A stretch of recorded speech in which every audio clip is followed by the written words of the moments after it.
रीता की गुड़िया की कहानी।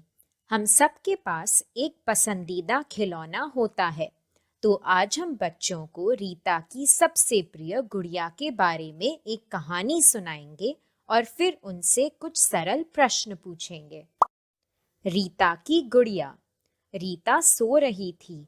उसकी गुड़िया नीचे गिर गई। गुड़िया ऊपर जाना चाहती थी। नीचे एक चूहा था। चूहा बोला, मैं कुछ करता हूँ। वह ऊपर गया और उसने रीता के हाथ में गुदगुदी की। रीता जग गई। उसने गुड़िया को नीचे देखा और झट से उठा लिया, फिर साथ लेकर सो गई।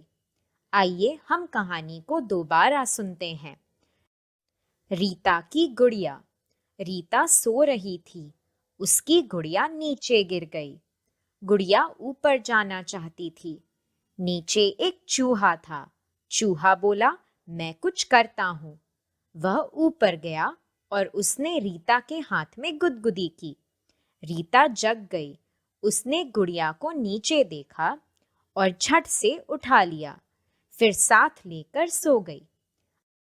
मुझे उम्मीद है कि बच्चों को रीता की गुड़िया की कहानी सुनकर मजा आया होगा।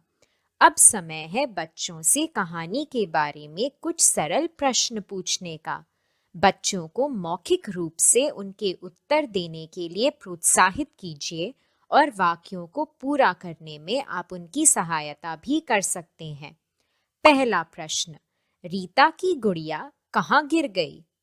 दूसरा प्रश्न, चूहे ने गुड़िया की मदद कैसे की? चुनौतीपूर्ण प्रश्न, आपका सबसे पसंदीदा खिलौना कौन सा है? उसका मौखिक वर्णन करिए। आज का मजेदार कार्य, बच्चों को अपनी कॉपी में अपने सबसे प्रिय गुड़िया या खिलौने का चित्र बनाकर रंगने के लिए कहिए, जैसे मैंने अपनी सबसे प्रिय खिलौने की चित्र बनाई।